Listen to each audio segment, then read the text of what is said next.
మాటను ధ్యానం చేసినప్పుడు ప్రభా, మాలో ప్రభా ఈ మాటను బట్టి ఎక్కడ మేము ఉజ్జీవించబడాలో ప్రభా, ఎక్కడ ప్రభా మేము సరి చేసుకోవాలో, ఎక్కడ ప్రభా నీకు విధేయత కలిగి జీవించాలో ప్రభా, ఈ మాటతో మీరు మాతో మాట్లాడమని, ఘనత మహిమ ప్రభావాలు మీరు మాత్రం పొందుకోమని యేసు పరిశుద్ధ నామాన్ని సమర్పించుకున్నాం తండ్రి, ఆమేన్. మత్తయి సువార్త 27వ అధ్యాయము 46వ వచనం. ఇంచుమించు 3 గంటలప్పుడు యేసు ఏలి ఏలి లామా సవక్తా అని కేకలు వేసెను. ఆ మాటకు నా దేవా నా దేవా నన్నెందుకు చేయి విడిచిదివని అర్థము. యేసుక్రీస్తు ప్రభువారు శిలువ మీద పలికిన ఈ 7 మాటల్లో 3 మాటలు మనకి, మన ఆత్మీయ జీవితానికి మనం ఏ విధంగా ఉండాలి అనే దానికి సాదృశ్యంగా 3 మాటలు యేసుక్రీస్తు ప్రభువారు మనకు తెలియజేస్తున్నారు. అలాగే ఇక్కడి నుంచి ఈ 3 మాటలు, 4వ మాట నుంచి 5, 6 మాటలు ఆయన యొక్క పెయిన్స్, ఆయన ఎక్కడైతే ఏదైతే సరైన రీతిలో ఈ లోకంలో అర్థం చేసుకోలేకపోయారో అది ప్రతిదీ ఈ 4వ మాట నుంచి మనకు అర్థమవుతూ వస్తుంది.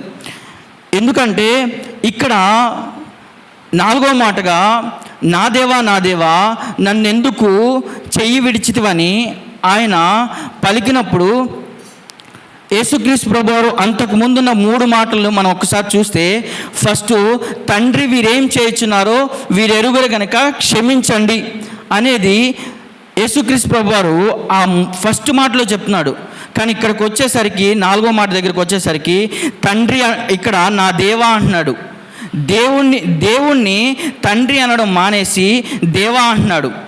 మానవ రూపుడిగా యేసుక్రీస్తు ప్రభువారు మళ్ళీ ఆ సిలువలో 4వ మాట దగ్గరికి వచ్చేసరికి యేసుక్రీస్తు ప్రభువారు మానవ మాతృడిగా అయిపోయాడు. ఎందుకు మానవ మాతృడిగా అయిపోయాడంటే, ఒక మనిషి చేసిన పాపం వల్ల సర్వలోకానికి పాపం ఏ విధంగా వచ్చిందో, ఒక మనిషి ఆ పాపాన్ని తన మీద వేసుకొని బలియాగం అవ్వడం వల్ల సర్వము పరిశుద్ధంగా మార్చబడింది. ఈరోజు యేసుక్రీస్తు ప్రభువారు కూడా ఈ మాట పలకడానికి కారణం ఏంటంటే, ఆ టైంలో ఈ లోకంలో ఉన్న ప్రతి పాపము ఆయన మీదకి ఆపాదించబడింది, మొత్తం వచ్చింది. ఎప్పుడైతే వచ్చిందో అప్పటి వరకు తండ్రితో ఉన్న సంబంధం, తండ్రితో ఉన్న అనుబంధాన్ని, తండ్రితో ఉన్న ఆ యొక్క పరిస్థితిని విడిచిపెట్టబడిపోయింది.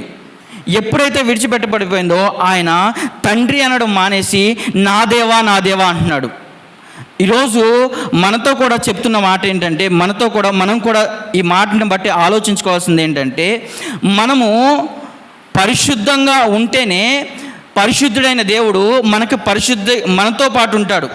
మనం పరిశుద్ధంగా లేకపోతే ఆయన కూడా విడిచిపెట్టేస్తాడు. మనిషి కుమారుడికి వచ్చిన ఆయన కుమారుని ఆయన విడిచిపెట్టడానికి ఇష్టపడ్డాడు.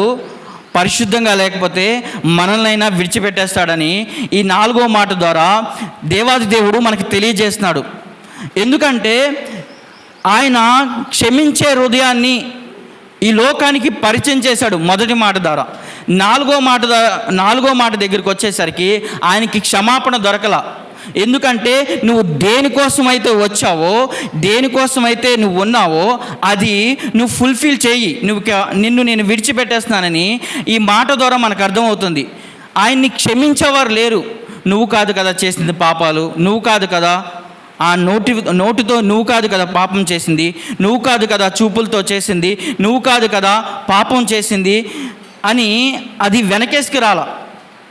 తండ్రి అయిన దేవుడు ఆ పాపాన్ని వెనకేసి రాలా, విడిచిపెట్టేశాడు. మనల్ని కూడా మన దేవాది దేవుడు పాపం మనతో ఉంటే ఆయన విడిచిపెట్టేస్తాడని ఈ మాట యొక్క దేవుడు మనకు తెలియజేస్తూ ఉన్నాడు. ఈరోజు ఈ మాటని మనం ధ్యానం చేసుకుంటున్నప్పుడు ఈ మాటలో కొన్ని అర్థాలు ఏంటంటే, ఆయన ఎక్కడైతే క్షమాపణ హృదయాన్ని చూపించాడో ఇక్కడ క్షమాపణ దొరకలేదు. ఎక్కడైతే ఆయన ప్రేమను కనపరిచాడో ప్రేమ దొరకలేదు. ఎక్కడైతే ఆయన ఒక బాధ్యత కనపరిచాడో ఆ బాధ్యత ఇక్కడ దొరకలేదు. నువ్వు చేసింది కాదు కదా, లేదంటే నువ్వు ఉన్నది కాదు కదా అనేది ఆయన్ని వెనకేసి రాకుండా, ఎక్కడైతే పాపం అనేది వచ్చినప్పుడు ఖచ్చితంగా ఆ పాపాన్ని బట్టి ఆ మనిషికి శిక్ష అనేది ఉంటుందని ఈరోజు మనకి ఈ 4వ మాట ద్వారా దేవాది దేవుడు తెలియజేస్తూ ఉన్నాడు. ఈ మాటలను బట్టి మనందరము మన ఆత్మీయ జీవితంలో ఎదుగుదుగాక. ఆమేన్.